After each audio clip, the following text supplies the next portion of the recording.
Let's kick this off. Welcome back to the Spotlight. My name's Tim Branyan. This is episode 3. This is episode 3 already. We're cruising. That's exciting. And today's guest, I have Alec Downing. Excited to jump into a conversation. We've done this before. We did. We've been here before. It wasn't official. It was not. It wasn't official. And I didn't have something in my throat at that point either, but I did now. We're back on track. I'm excited, man, to get into a conversation with you. I'm proud that I got to meet you last year. I think it was last year that we met at lunch. Yeah. Jordan hooked that up, and I got a chance to learn a little bit more about banking. And moreover than that, I got to learn a little bit more about the CEO program, your heart as a servant leader here in Kokomo. And I'm excited, man, to develop our relationship, continue that, keep seeing you at all these awesome events that we're having around town. But yeah, just to learn a little bit more about your story, take a deeper dive into this and spotlight you. Mr. Alec. That's great. Yeah, I appreciate it. More than happy to talk about the bank a little bit, talk about Kokomo CEO. Obviously, passionate about that. Was in the first year of the program. Now I'm as a student, and now I'm on the board. And then any of the other great things that are going on here in Kokomo. More than happy to talk about any of it. So. Heck yeah, man. So have you always lived here in Kokomo and here in Indiana? Yeah. So I grew up in Greentown. Or just outside of Greentown. Went to Eastern, graduated there in 15, then went to Taylor University. So that was my pilgrimage away from home, was about 20 miles straight east of Howard County. And then you drove there, you didn't walk there. Correct, right? Okay. Yes. I rode the horse and buggy over there. And then lived in South Bend for a summer, interned with the South Bend Cubs up there, but then that's the farthest that I've lived away from home for more. And that was for 2 or 3 months. So yeah, always been in this area. After school, got an offer, at First Farmers. Started out in Converse at the headquarters there. There's basically Pizza King, Jefferson Street Barbecue, the post office, and the bank there in Converse. But I think we're the good barbecue largest. Spot, by the way. Shout out Jefferson Street Barbecue. Shout out Jefferson Street Barbecue. Get on this podcast. And yeah, so started out there, got a really good foundation, learning from Mike Murphy and a lot of the people over there, and then some needs bank-wise changed, and so I'm happy to be back in Howard County. I actually started on the CEO board when I was still over in Converse, so it's a little bit quicker of a drive to some of the chamber events and board meetings and that sort of thing. A couple more lunch options in downtown Kokomo than Converse, Indiana, but yes, the long-winded answer to your question, always been a Howard County boy. It's awesome, man. And as describe a little bit about the CEO program. You mentioned that you're on the board. What does that role sort of consist of? And then moreover, give sort of a 30,000-foot view on what the CEO program is in general. Yeah, so CEO stands for Creating Entrepreneurial Opportunities. It is a program for high school juniors and seniors. Our mothership is what we call it. It's kind of a franchise model, is out of Effingham, Illinois. And about 20 years ago, or 25 years ago now, the founder of the program and some local business leaders realized that Effingham is really similar to Kokomo in a lot of ways, size-wise and distance to some larger cities. And they were realizing that after college, none of their best and brightest students were coming back to the area. A lot of them, after they would go off to college and then go to Chicago or St. Louis or Springfield or Champaign and go to some of the bigger regional cities, and there was the brain drain in their small town. So 11 or 12 years ago, there were some leaders around here with the vision to, I think it was at a banking conference. So long story short, there were some people that had a vision here in Kokomo to bring that to our community. Luckily enough, I've been able to be, like I said, a student in the class my senior year of high school. And kind of the mantra of at least Kokomo CEO has always been, I don't know, but we're going to figure it out. And that's kind of what entrepreneurship's all about, right? Is, there's not always a blueprint. There's maybe some best practices in some areas and definitely some mentors that you can learn from and that sort of thing. But it's kind of been the mantra of Kokomo CEO is, I don't know, but we'll figure it out. So today, I've got a couple stats here. So today, Kokomo CEO this is our 11th class that's going through this year. We now have 177 alumni that have gone through the program here in Kokomo. And then nationwide, the program has 74 different programs in 11 states that feed in from 350 different high schools. So that's primarily in the Midwest, a lot of Illinois, a lot of southern Minnesota, and then they have a couple different states in the Midwest. They've got some as far as Florida and Alabama, Utah, Kansas. So it's definitely something that's been growing, and kind of this, I feel like that's what education, at least around here, is kind of shifting towards, is those experiences and getting workforce development and that sort of thing. And it's a little, the pendulum always swings back and forth, right? I think it maybe swung a little too far towards, everybody always in the classroom, and now it's started swinging back towards the middle of, obviously there's some foundational things that these students need in the classroom, but also making some of these connections in the community and being able to, learn how to talk to people, learn some real life skills. That's really what one of the things that CEO is all about. Is learning how to make eye contact, how to shake hands, some of those soft skills of business that kids just don't learn.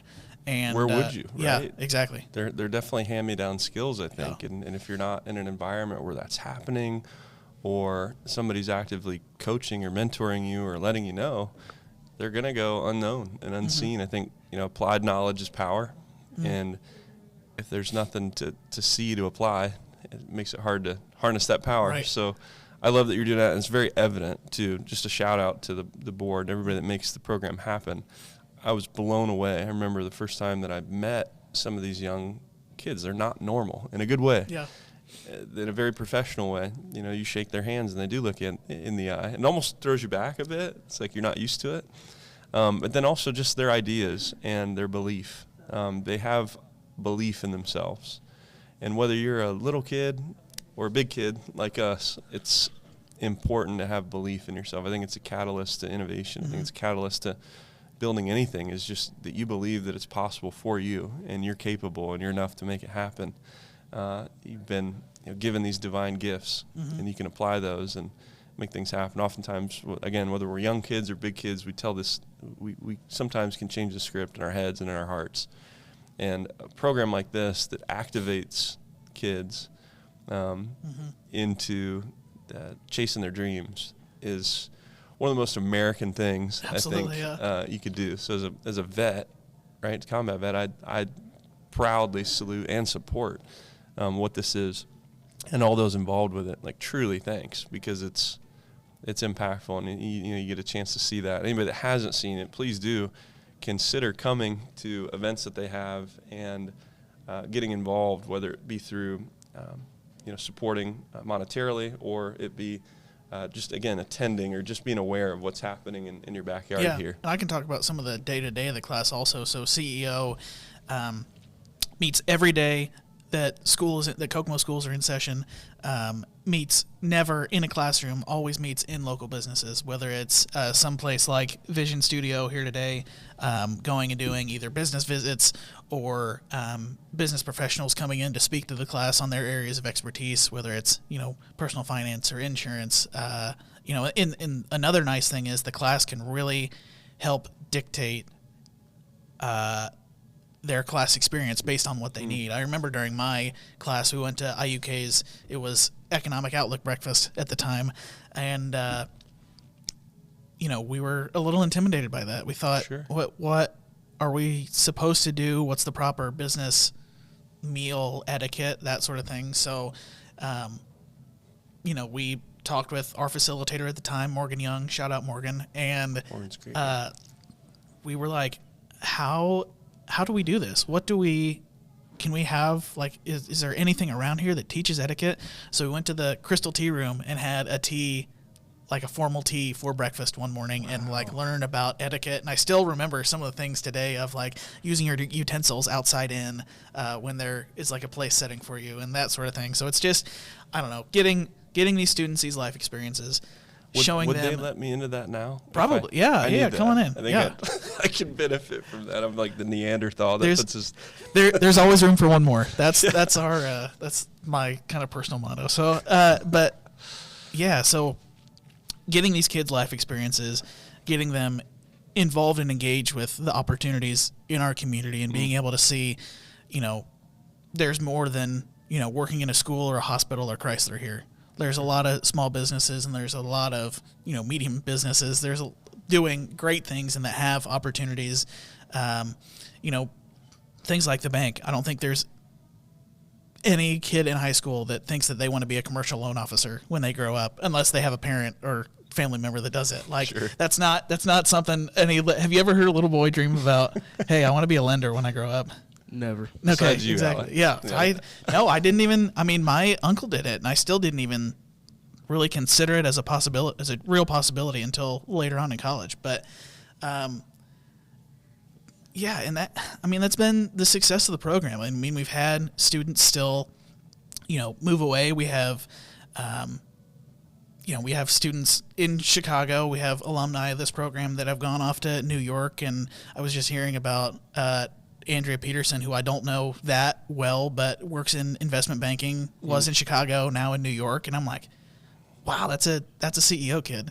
And then, you hear of like Joey Herlocker, who went off to Stanford and killed it out there, and then now is back in this community because he wants to serve his community. Yeah. And then, I'm back here and serving on boards and, doing the thing. And my job feels like a mini CEO every single day of, right. I get to go out and visit with businesses. I get to look at financials. I get to, talk through pain points with customers of, what does this look like? And sure. Asking good questions is a great skill that I learned in CEO that is incredible as a loan officer is, asking good questions and really trying to figure out, people's motivations and intentions and what exactly they're looking for. So, wow. That's so helpful. Yeah. In a lot of different situations, personal and professional, I think, to ask questions. And to that front, I've noticed that as well, talking to my mentee. Mm-hmm. I've loved working with Kelton. And again, just a testament to what's being produced out of the program. So, you were in CEO as a student. Yeah. And, then you got into sort of the executive role, managing the board and helping out and whatnot. How much have you seen change from the time that you were in versus now? Sure. Describe that. So we have we have had two new facilitators in my time on the board. So Morgan Young served for the first 5 or 6 years, and then Brandon Bishop has served for the last 4 years, and then Kelly Hopkins is great, and I think she's back there right now. Let's say a bunch of really nice things about Kelly Hopkins is phenomenal and is the current facilitator of the program. So that's one change is, seeing different strengths and personalities of each facilitator and how that strengthens the class in certain ways. I mean, I know Kelly's got the graphic design background, so, there's been some really higher quality, design type things that have come out of the class this year than in years past. And, just seeing different people's connections to different businesses. Kelly has a lot more of connections down in, Indy through the job that she has. And, Brandon had different connections than Morgan had. And so, in general, as you see the program mature, and, as you see people's board term limits term off and get some new people on the board and that sort of thing. I mean, that's the beautiful thing about CEO is there's kind of an outline for it, but there's not I don't know, this is probably a bad analogy. There's an outline for it. There's not an essay for it. There's not a hey, sentence by sentence, here's what we're going to do. There's some high points of, hey, here are the things that we want to hit throughout the year. But, each class looks different, and that's by design. I like that. Yeah. I think it reminds me of something. When I was in boot camp, my drill instructor used to always say flexibility is the key to air power. He was like a flight guy. Okay. And I didn't understand what he meant when he first said that. Sure. And I was probably a little nervous in boot camp at that time, a little fearful. Little culture shock there. Yeah. I want to circle back to one thing you mentioned, Kelton. He's been, one of the great stories of this year's class, and he's grown a lot. We hear stories like this every single year. There was another student, I forget which one it was, but his parents, or his or her parents, came to the holiday party that CEO had at the end of the year, and parents after the first semester and then again at the end of the year, seeing their students grow from August to December and then August to May of standing up and walking around and shaking a bunch of business people's hands and holding conversations and asking good questions. And we always get amazed parents every single year of man, I can't believe that's where my kid like this kid is unrecognizable just from 3 or 4 months ago. And that, and I think that shows that, our students are adaptable, and as you stretch and grow them, they have a lot more opportunity for impact than, we give people credit for. At 17 and 18 years old, these kids are, about to put on a, conference on February, what is it, the 15th? Let's get this 15th, right. 19th. I need to look at that again, but it's a Saturday, so every one of those is Saturday. February 15th at the Hobson here in Kokomo. Great question on time. Kelly, time? 6 to 9. There we go. This is why we have the man behind the camera right We can here. put that in the caption. Perfect. Yeah. And we'll double back on that just to be sure. That link will come out. We can just auto dub over it. February 15th at 6 p.m. There we go.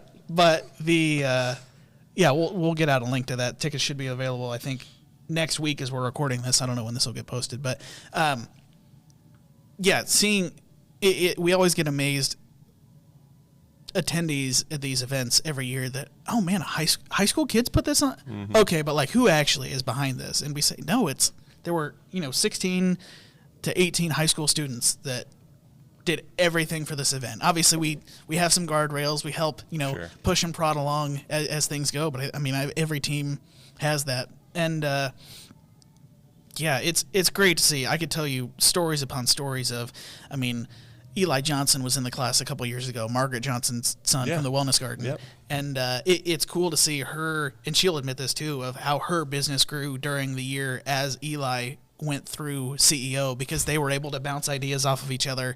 And in her business, she was able to implement some things that he was learning in CEO. Awesome. And then now he's down at Rose Holman and has helped start up has been on the steering committee for a program that's going in that area. Mm-hmm. So that's been really neat. Stories like that. I could tell you stories upon stories of students that have come back or have done, great things. We have Zach Watterson, who interned in the White House. He was in my class and interned in the White House. We've got, again, story after story of, our Kokomo CEO students that are doing great things, and I'd like to think that at least part of it's attributed to going through the program. So right. Well, I'm going to give you your flowers too, man. You're not a common fella here. Thank you. As well. What you're able to do, how you support, how you serve, how you come alongside the kids and create connectivity, opportunity, poking and prodding into the right direction is that's a coach, and you've developed that skill over the years too, and it's cool to it's definitely cool to see and to know. I've been to the CEO summit and I've seen the guest speakers, and knowing that it's all put on by students is exciting because it's like somebody had to call that guy or gal's booking agent, somebody had to create these lanyards, somebody had to create the graphics, and somebody had to call for the catering and the coffee and the ice and everything that goes into it. And the fun part about the program, just thinking about this, it's like the thing that will build skill is not having somebody just follow exact instructions. It's like grading somebody's ability to do exactly what you tell them to do. That's one way that you need to be able to follow through. But as an entrepreneur, you have to be able to solve problems, right? Hurdle obstacles and adapt. And giving somebody a project and saying, well, here you go, good luck, and feeling that stress and feeling a little bit of the anxiety that comes with that, and hurdling the obstacles when somebody doesn't answer the phone or an email falls short or, something's out of budget or something's out of whack. Like going through that is really how you develop grit and skill. And then I think what I'm seeing too is just a level of belief, and that comes from stacking evidence. Right, belief is really just if you've stacked enough evidence that you can achieve things. So I just love that the CEO program is all about giving them these obstacles or these high level challenges, and then saying ready, set, go. And I think tying right along with that, growing optimism in these students too. There's so much in this generation of us and younger. There's so much nihilism in so many different areas of life. You see that with, with sports gambling and meme stocks, there's this like economic nihilism of like the system doesn't work for me. I need to hit this 10 bagger to make it rich, or like I'm never gonna be able to succeed. You see religion rates declining among younger people, and I think I don't know, through this program, I would like to think that we're doing our small part and kind of helping, like you said, grow some optimism around these things, and realizing that, there is not that the system is perfect, but there is a spot, in the system for you, and you can be, a part of this and a part of, like you said, kind of the ethos of America. Entrepreneurship is the ethos of America, and, Yes. Whether it's, 50, 75% of people you meet on the street, I feel like have a side thing or something that has grown into what they do, and it's not like that anywhere else in the world. And being able to participate that and not just be at the whims of another company that cuts you a paycheck every single month is huge. And I don't know. Yeah, I'd like to think we're doing our own small part of trying to help Certainly. help that optimism. Certainly are. And I 100% agree and believe that. I mean, when you have something that you're working towards, as a man, when I have a project, when I have something that I can build and invest in and work on that serves the market or serves other people or serves a specific group, there's a level of fulfillment that comes with that, and definitely a level of optimism in the process of creating something. And that energy is it's contagious. So it only takes a few. And what happens is we put a few of those energetic guys that like to build stuff or they're working on problems that have a, sort of a collaborative goal, then that energy starts to really, cross paths. And what happens with that is amazing things are built. And it's, it's happening now. They're building this event. They are brainstorming ideas. I mean, Kelton and I just spent about an hour talking about an idea, an idea that if it's built could potentially revolutionize the way that a university connects companies to students. Okay.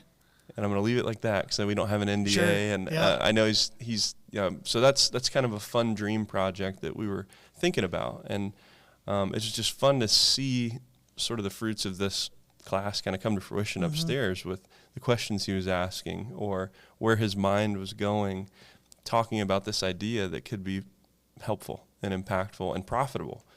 And, if you don't have that in your life and you're just, sort of in this cyclic routine and you're not working on something or building something, or moreover, I think, leveraging your gifts as a form of stewardship, you're going to feel a little bit of doom and gloom because you're not in alignment with your purpose and your gifts. I think we're all given these ordained gifts, and step one is to recognize those, be grateful for those, and then enlist them in the market. So this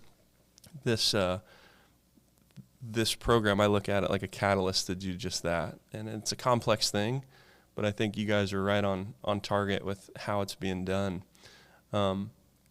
Talk a little bit about, so when you were in, did you guys have a project like outside of the event? What was so you set up a booth, right? Yes. Yeah, I can talk about kind of the structure of the program. So during the first semester of the class, there are a lot of business visits and people coming in to visit the class. There's 180 school days, around 30 or 40 business visits, and around 30 or 40 different businesses that come into class. And then there's also what are called home-based days, that the students will work on, some of their events that are coming up so that kind of the crowning jewel of the first semester is the class has to put on a class business. And then any money that is made from that is directly put into the students' pockets to seed their own business, their own entrepreneurial, endeavor in the second semester. Awesome. And then the recap of that second semester, usually late April, early May, is a trade show for all these students to highlight their businesses. And the goal is,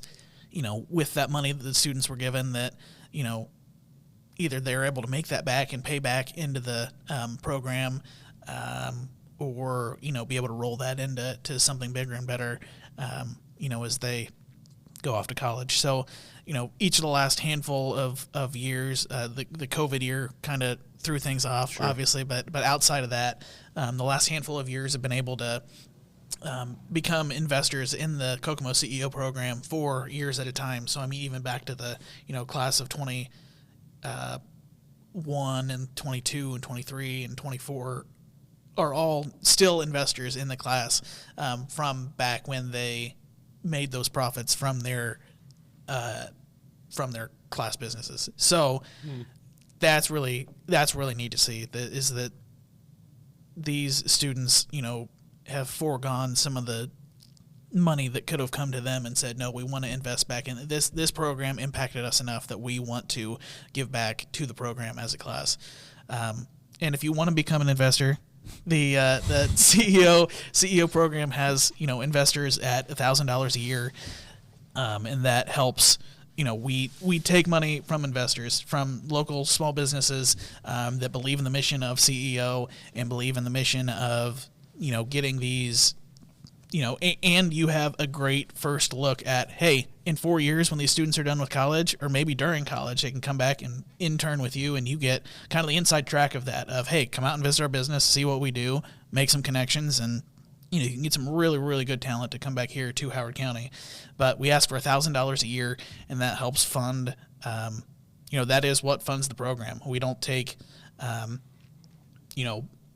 the schools have voluntarily given us the tuition money that they get from the state for each student, but between that and then investments from the local business community is how we are funded and how we pay, Kelly as a facilitator, and how we pay for some of the seed money for some of the events that we do and that sort of thing. So as the class operates, it kind of has its own budget as they start off the year with the lanyard project and get some funds from that help seed some of the initial expenses for their class business.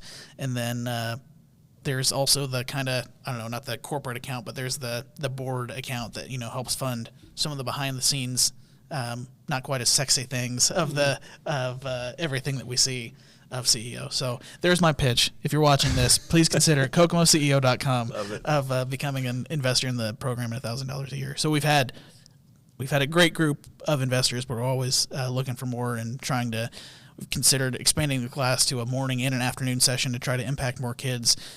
We've considered, also trying to figure out and pilot, a program to help make something like this work at a middle school level, so that on a smaller scale, but at a middle school level, so they're not, they see there is a different way from high school. One thing that we get every year is students say, man, I'm so glad in CEO I don't have to raise my hand to use the restroom. Like, when's the last time in a business meeting you were like, all right, I got to leave. Is it okay if I use the restroom real fast? Like, wow. You don't do it. But that's just part of what school has, and I think rightfully so in a lot of ways. I mean, you've got to, education's a different breed of but I don't know. It's cool to give these kids real life experiences and see how they respond. And we hope it's in the most positive way. So what if I'm, I want to invest. I want to give $1,000 or whatever. I want to give $10,000. I love supporting entrepreneurship. I'm that guy. But I also am a guy that has a company, or I'm a guy that I believe I could help impact some of the kids. I want to get involved that way. What's that look like? How does somebody get in touch with you if they're interested in, not only that sponsorship, but maybe get involved in another sort of like service-oriented way? Sure, yeah. So, Kelly's email is facilitator@KokomoCEO.com. And you can reach out. We'll always love to have more and new business visits, or it is an open classroom also. Anybody can show up at any time. You could go on some of these business visits with the students, or you could interact with them in their home bases or at the home base, or you could come in and talk about, something more formal and give your area of expertise. Every year First Farmers has come in and done a talk on banking, and it looks a little different from Community First's talk on banking. There's a lot of high points that probably get hit on the same way, but, just different personalities and different banks and different structures. So, even if you've got, we have multiple insurance agents that'll come out and speak to the class. I know have you guys had a formal presentation to the class, or has it been? We did a talk on business planning. And we gave some software access. We used LivePlan, sure. So we were able to go through just at a high level, right? Yeah. What is a business plan? I call it a vision plan. Like, what is a vision plan? Is it moldable? How do you go about sort of structuring it, laying it out? And we would love to do, more. Anywhere we can be a service as the SBDC or our support org. And some of those other ESOs that I know you talked with Jordan about a couple of podcasts ago. We have the Chamber of Commerce come in, and Jacada gives a presentation, and we're at Inventrek as a home base for part of the year, and so it's cool to see the Kokomo business community kind of come together. And I'd like to think, like we talked about earlier, I think off camera of some of the growth that's happened in the chamber and through Jacada and that sort of thing. And Courtney and Maddie have been a huge part of that. But I'd like to think that in its own small way, Kokomo CEO has helped have an impact on that as well in bringing businesses together. I agree. I agree 100%. When you say ESO, I know a lot of times there's so many acronyms, I'm sure, in banking as well as the state stuff. ESO. I'm going to be honest, I learned ESO on your podcast. So okay, cool. Yeah. Well, I'll describe. ESO is an entrepreneur support organization.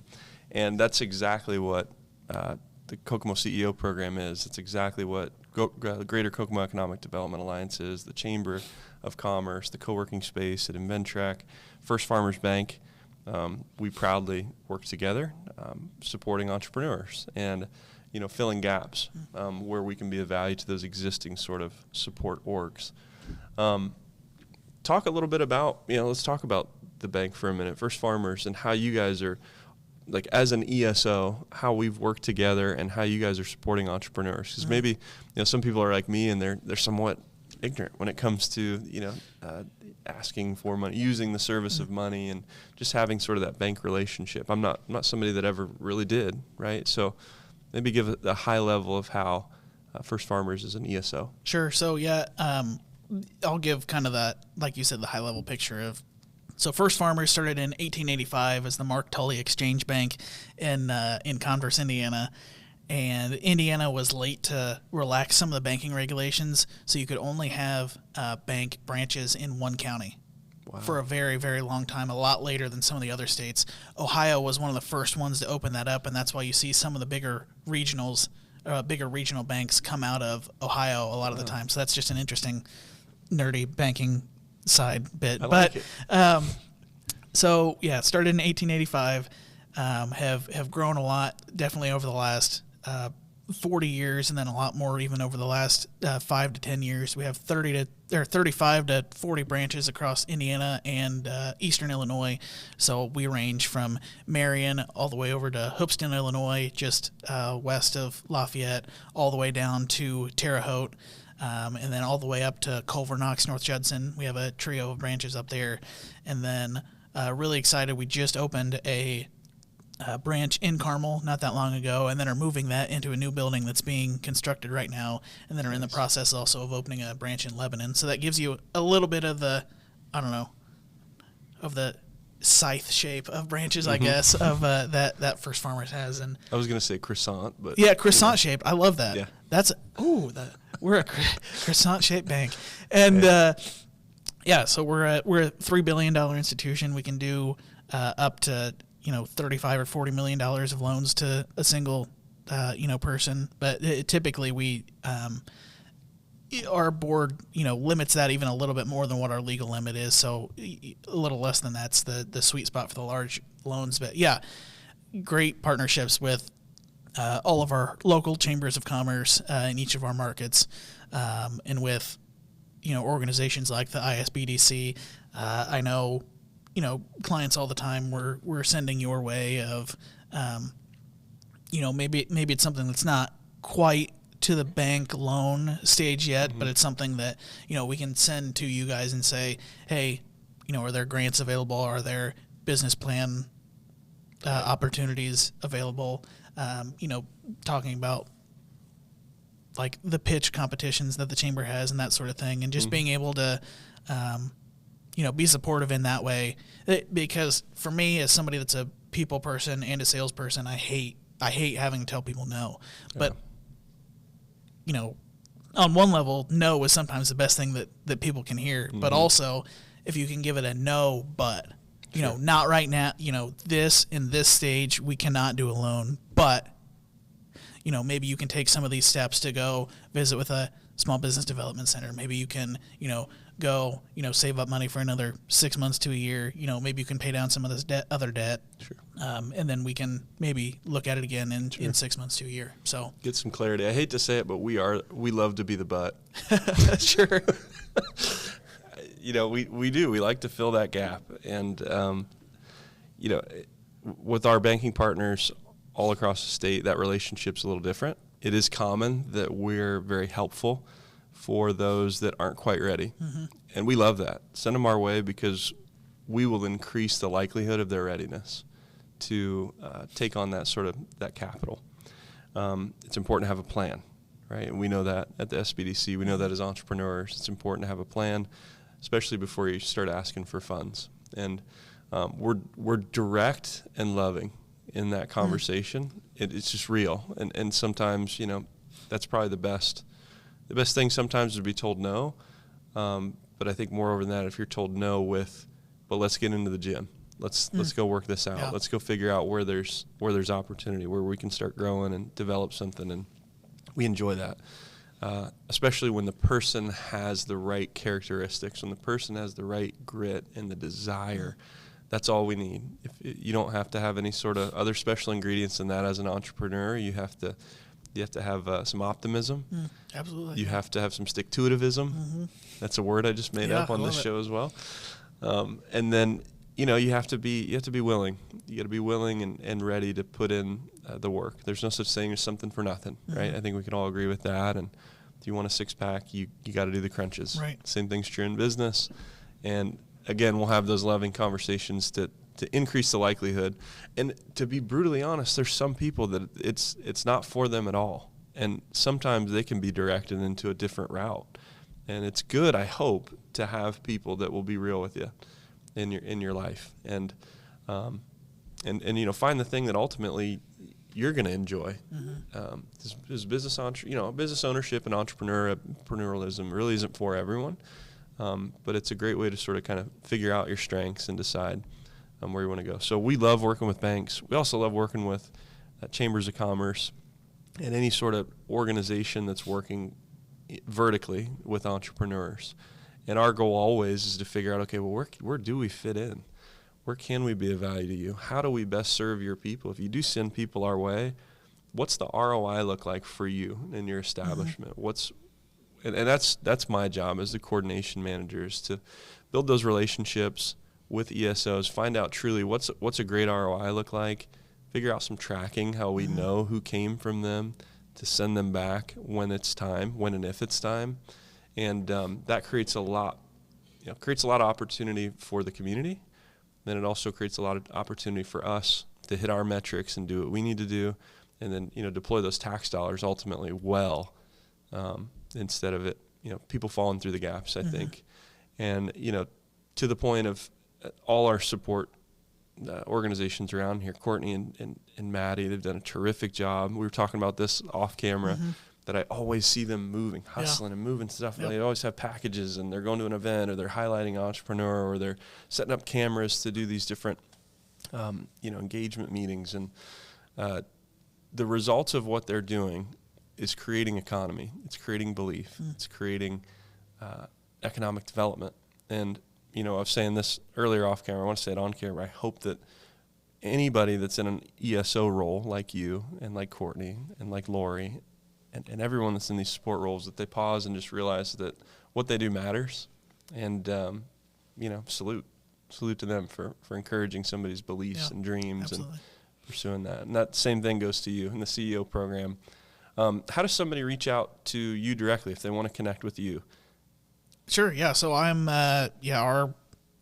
my direct line at the bank is 765-391-1769, alec.downing@ffbt.com. Feel free to reach out. We'd love to chat, even if it's just you want to, start a relationship with a bank and with a local bank. And I'll give my pitch for local bank here real fast of, basically once you get to a certain size loan, us and Community First are the two banks that are actually making loans in this community.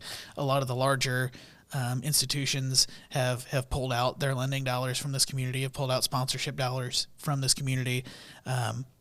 that's a part that I love about working at First Farmers, and I'm sure people at Community First would say the same thing. Of when I walk around and I introduce myself to somebody for the first time, and I say I'm with First Farmers, more often than not, I'll hear, "Man, you guys are everywhere." We are, we have local decisions, local sponsorship dollars that go to, that go to the Little League, that go to sponsor the soccer team, that go to, all of these little things that all build up and add up to, being genuine members of our community. It's all local decision making. It's all, people that know the pulse of the community and what's going on around here. We see you at church. We see you on the sports fields. We see you, at lunch. Like, it's not some distant, removed, big bank feel. I mean, as we have grown, that's one thing I've really appreciated, that we've been able to retain that, small bank feel of, if you want to come in and talk, more than happy to, even if it's not about, something loan related. Come in, talk to me about banking. More than happy to get you. If it's not something that I can help with, we can get you connected with somebody else on the team that can help, or get supported and sent to a different organization that might be able to help with something. So, I mean, yeah, would love for anybody to reach out if they have banking questions, or, I mean, that's the nerdiest thing possible. Nobody's going to have banking questions. But, if you want to reach out, if you think I sound fun or whatever, then, yeah, let's grab coffee or lunch or something like that, and we can make something happen.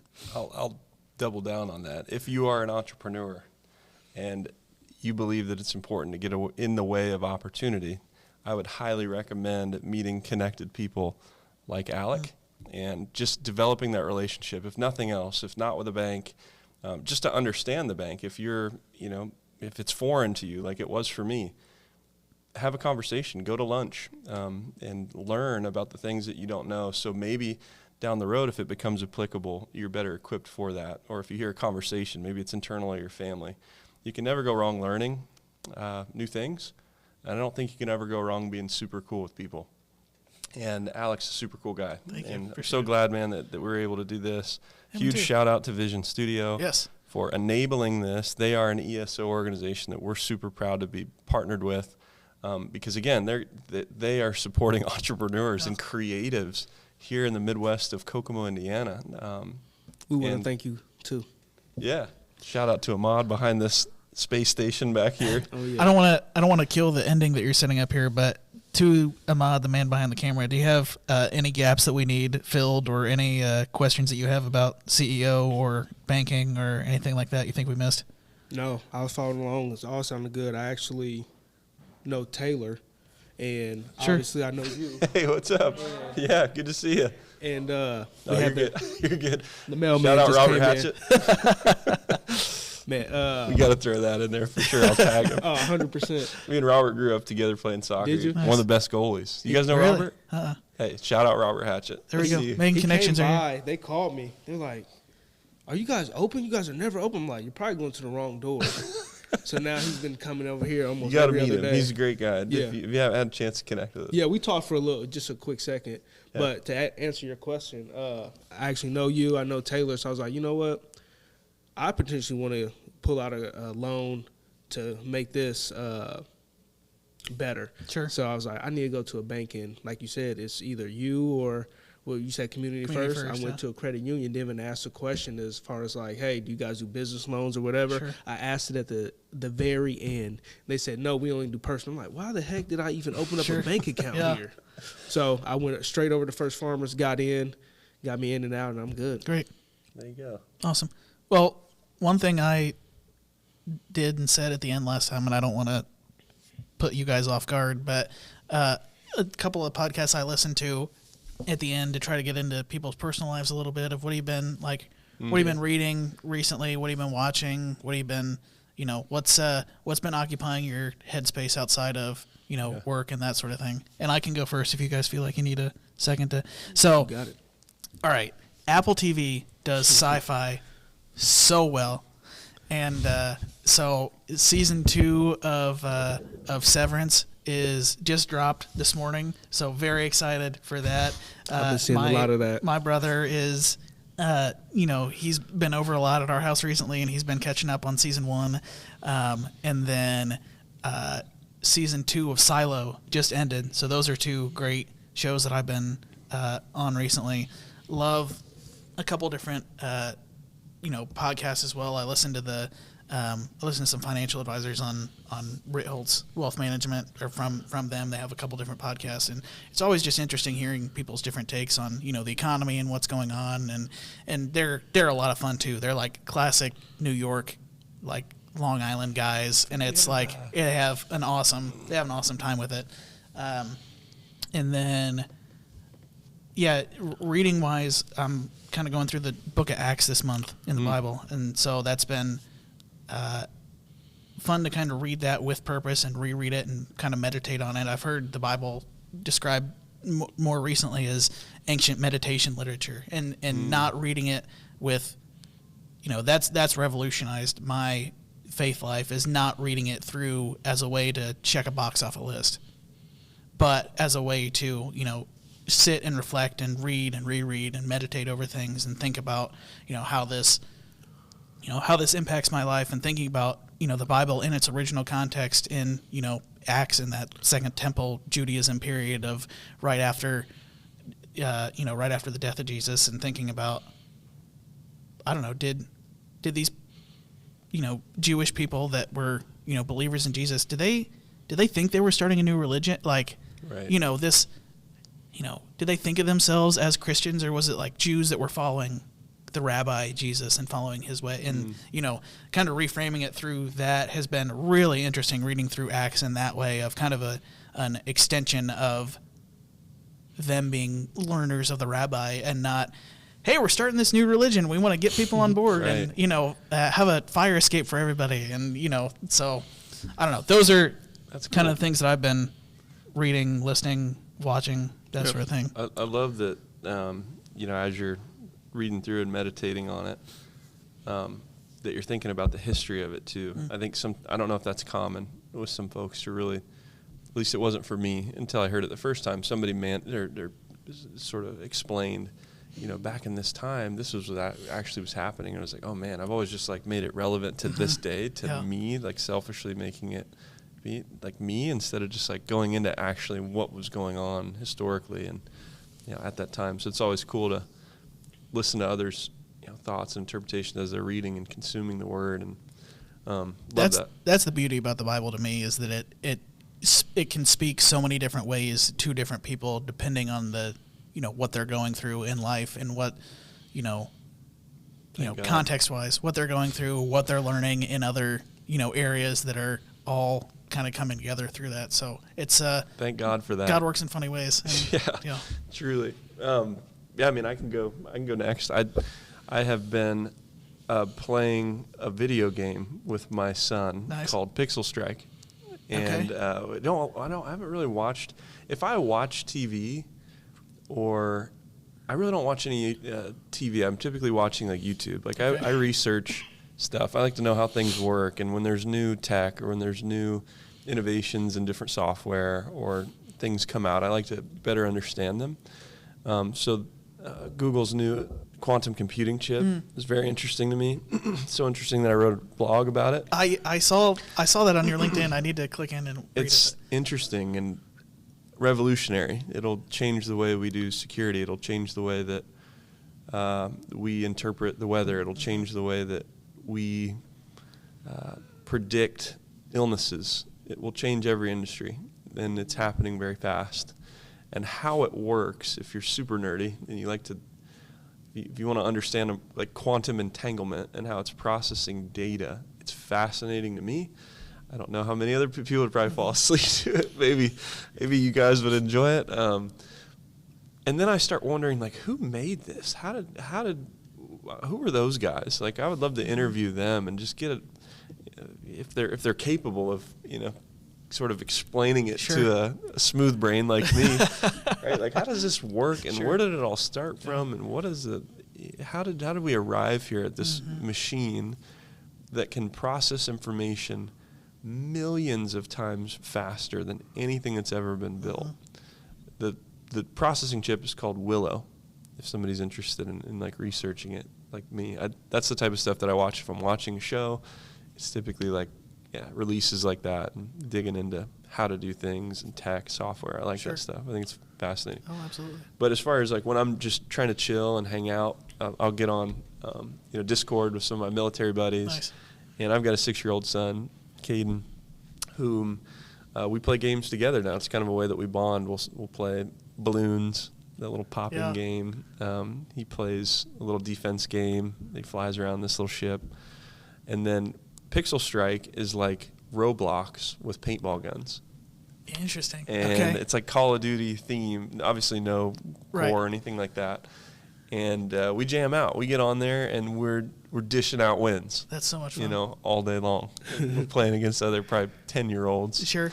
And I used to be a Call of Duty player. I was pretty good. So I get on there and it's like it inflates my ego because I'm able to get a good KD ratio. That's fun. That's what we've been doing. And then as far as books that I'm reading, I can't even think of the last.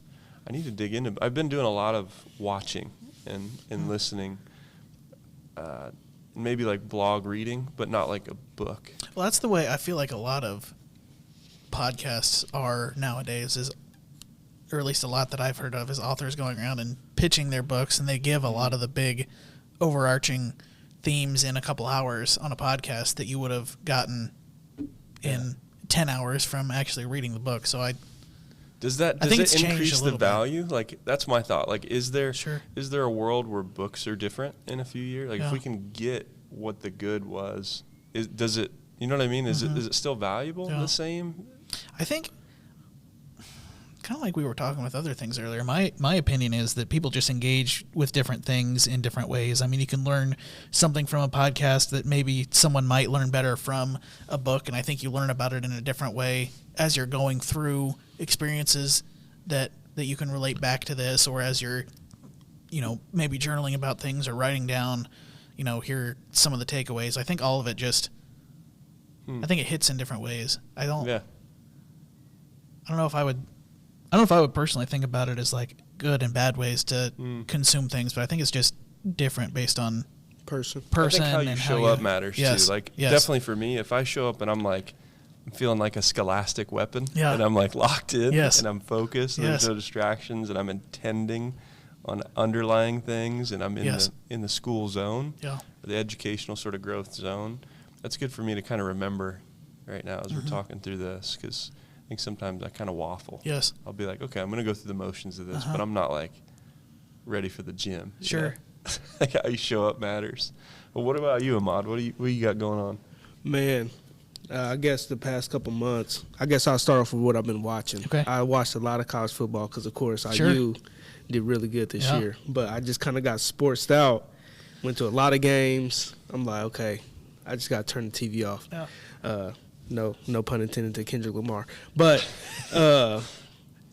besides that, I haven't watched anything. I just took a break from the TV. I guess I have been watching podcasts or listening to podcasts. And I'm with you, Tim, when you say if I'm in a class setting, if I don't care about something, it's so hard for me to focus. Mm-hmm. But if I turn on a podcast or listen to something and I'm engaged in it, I retain so much information.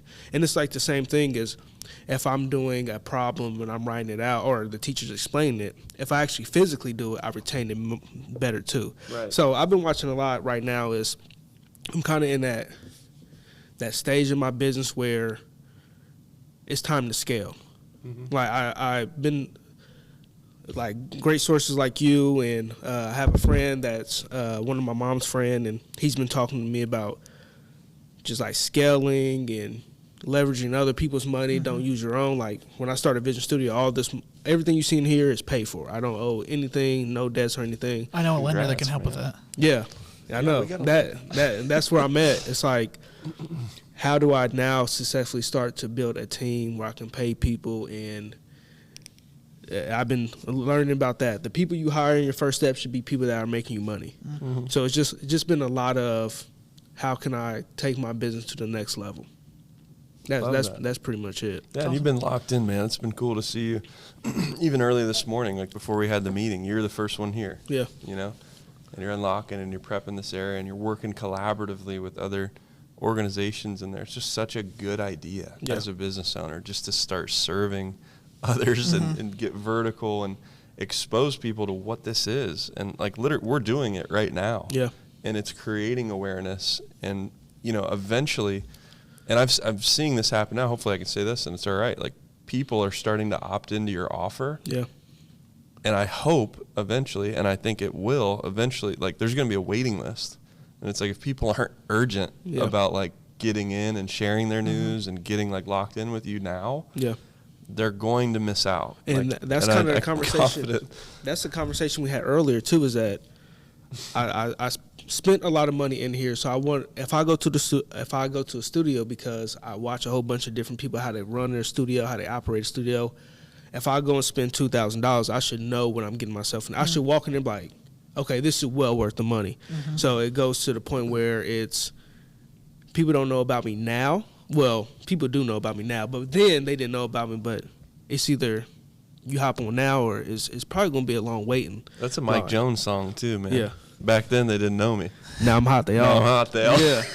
Yeah, but that's fine. Maybe that's fine. But that's another step of the business too, because for me, I've been doing this for quite some time where you kind of start seeing a trend where it's like you're slow and then you start to get your stride and you're almost up that hill. And I feel it now, and it's kind of a scary moment because okay, now I need some reinforcement. Now I need some backup. Now I need some help because even though I have people here, it's probably going to need more people. Yep. Yeah. So even like, and this is maybe the business advisor coming out in me, but like the terminology, like when we say scary versus exciting, those little words matter. Like how we give something a title and a definition matters. So it's like I'm excited. I'm excited because like there's going to be different growths, there's going to be different ebbs and flows, and I'm excited. I know I'm going to need somebody different because that same feeling of excitement and anxiousness it's very similar. If you really think back to moments where you're anxious and you're also excited, same feeling. You just got to title it different and realize like that your gut's moving in the same way, but give it that positive because you know you're divinely created, man, and you're helping people create and share their thing. So like getting into that positive mentality and mindset. Optimism is a huge indicator of success. It is. Well, the other is what's the opposite of optimism? Yeah, pessimism. It's pessimism. Yeah.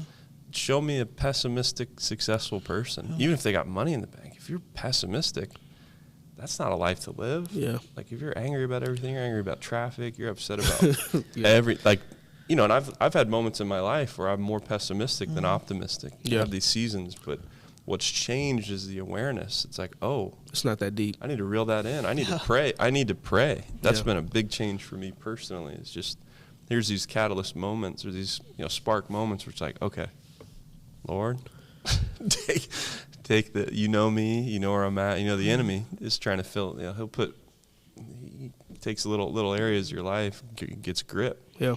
So you just got to be aware, and in those moments, that's a tip, right? 100%. And for there's gonna be people, I don't know what you believe or not, but here would be my challenge to anybody that disagrees with me or feels a certain way. Their internals start to shake a little bit when I talk about Jesus, because I used to be there too. Live the opposite way and test it. I only can share my faith now so boldly because I lived the other way. Yeah.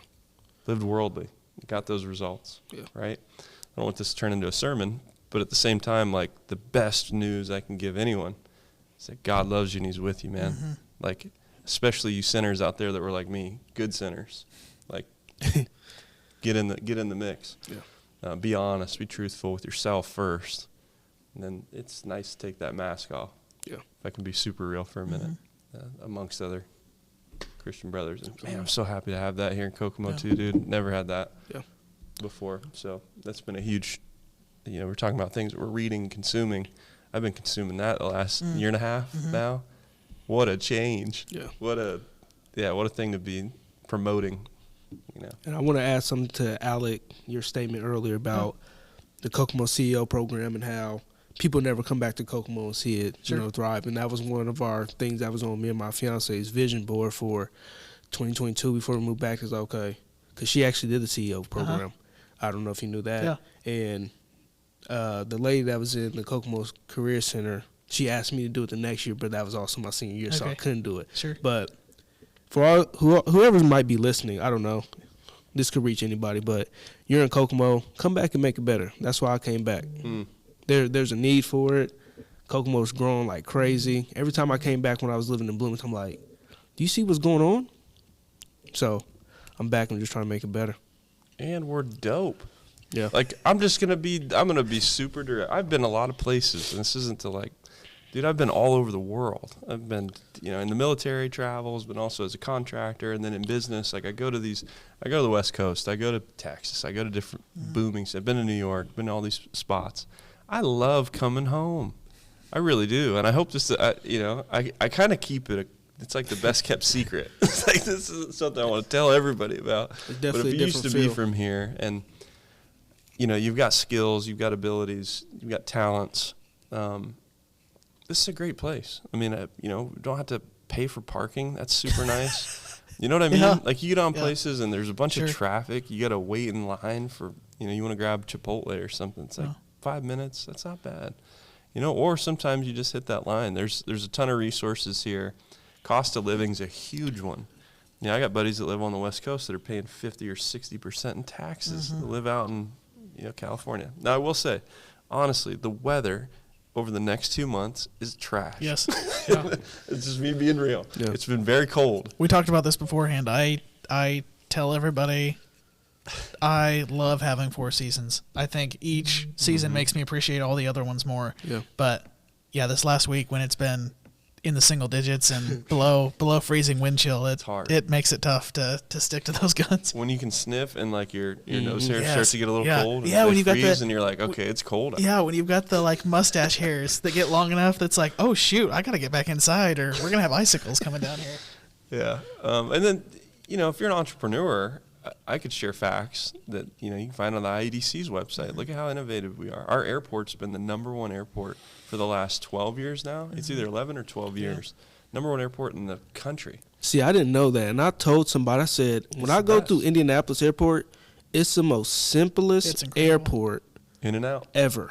Chill. Security's fast. They timed it. There's an article out there. We can't pull it up. Maybe we can pull it up. Like 15 minutes or something. They time it. There's all these grading criteria, how they determine who's going to be the best airport. Yeah. So I read it, and it was interesting, like how they measure what is success, right? Like through an airport. Security time. A lot of it was timed. And then they send people, I guess, these little undercover agents that go through, and they've got stopwatches hidden, I guess. I don't know what they look like. They're wearing tracksuits. Yeah. I don't know. But, and then outside of that, like, I get a chance to interface with extremely innovative entrepreneurs all over the place. We've got Purdue University that is just pumping out IP and pumping out amazing projects and solutions in a variety of different industries. And it's because of their really, they got incredible sort of dynamic in how they partner with students and partner with companies and bring those companies into the universities to work on projects. It's very synergistic. You can't help but leave that place buzzing when you go to Purdue University. At least I do. I like to stick to IU, but it's okay. Oh, sorry. Yeah, I forgot. I'm going to get kicked out of here. I mean, IUK's grown a lot here too in the last handful of years. I feel like even since I've been back in the community, I think, back when I graduated from high school, if you asked people what they were doing for college and they were sticking around locally, they'd say, "Oh, I'm just going to IUK." Right. Like that I'm just has absolutely flipped, and it's like it's like a thing to be proud of now. Of IUK is doing a lot of great things here locally, and it's a great campus for the IU system. And Dr. Mark Canada, who's the chancellor at IUK, is an innovative guy. Yeah. And he's incredibly intelligent, and he's fun to work with.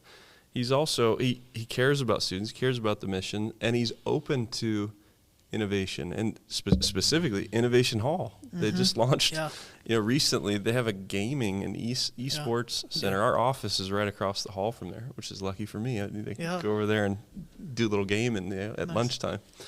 And yeah, it's just incredible. So me as a military guy, I didn't get the full university experience. So I truly am learning now as a guy in my mid-30s, like what all there is at these universities and who their faculty is and all these programs and resources. And I get excited because as an entrepreneur, now it's like, oh, man, people are moving and grooving here. I can connect with these folks. These are such amazing resources that you could tap into. And that, it's not necessarily the case in the Air Force. We weren't necessarily building innovation things like, at least in my career field. So it's been fun to build those connections and talk with him. I hope to get him on the show. Yeah. And talk about, even more in depth what they have going on and he's who great. they're partnering Yeah, with. mention CEO around him to also, and he'll start talking about Kokomo CEO. Well, they sponsor too, don't they? They're the university involved. Them and Ivy Tech have both been involved with the program since the beginning as well. So Love it's great to have support of all the different local nonprofits, local small businesses, support of all the different schools that we've had, and I mean not just the high schools but the colleges as well. So it's great to see. I don't know, everybody you talk to, if you mention Kokomo CEO and they know what it is, the next 4 words out of everybody's mouth are, "That's a great program." Yeah. So I love to hear that and love to be a part of it. Awesome, man. How do people get in touch with you, Ahmad? Yeah, you can visit my website at, it's kind of weird. So it's amadsvision.com because that's my actual business name, and then Vision Studios are part of Ahmad's Vision. But you can find me on Instagram at Vision Studio. We make it easy. We hit the easy button, as Tim calls it. And you got a podcast you want to do, doesn't even have to be podcast. You want to do a photo shoot, you want to do commercial work, reach out to me. We make it very simple for you. Yeah, very good. Right on, man. Thanks for your time today. Yeah, absolutely. Thanks for coming in. Thanks for having me and for shooting me the text. Was that just earlier this week that we? It was like a couple days ago. And we got it all figured out. I mean, it was Ahmad's vision. So he had the form. Vision. He set up the whole form. Nice. Again, it's truly been an easy Yeah. button. Not only this will be done in a few hours. Yeah. It seems like every time we do one, it's like immediately I get the content, the assets to then send out. So like as a company owner, I'll put that hat on to be able to sit here. I don't have to set any of this stuff up. There's multiple cameras here. The sound quality is great. The lighting. Somebody knows how to do all this. It's complex. And I can just talk with, maybe if I was using this as my company, I would bring on my engineer and talk about a project that we're working on, or bring on a client and go through the, sort of the design process for a new app or new software or technology, and capture that asset and get clips of it to then distribute out to reels or social media, for sure. just to show that sort of branding vision of who we are, what we do, starts to take a little shape. And then what happens is if you invest in your content and you're intentional about that, you're going to generate more awareness, which will generate more leads, which will very likely generate more sales for your company. And if you're not doing any of that, I would highly recommend stopping here to be in a creative studio to figure out how to do that system for yourself. It truly is the easy button, and there's nothing like it around. You bring the conversation, we handle the rest. Yeah, and thanks, man, so much. I'm going to keep shouting, every time we do one of these, I keep shouting out Vision Studio because of what I know this is going to continue to do for entrepreneurs that listen. Yeah. And, thanks for jumping on, too. Now that we know we can. Oh, I love having now that we can get him in. Yes. Yeah. Next time I'll set the camera up, but you can have another. Now we can get him in. I gotta actually buy one more camera because these ones are kind of outdated. I'm actually gonna donate those to Carver, but Nice. yeah, That's cool.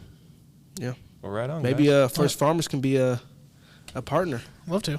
sponsor it. Thanks for having me on. Appreciate it. Heck yeah. Thanks for hosting. Of course.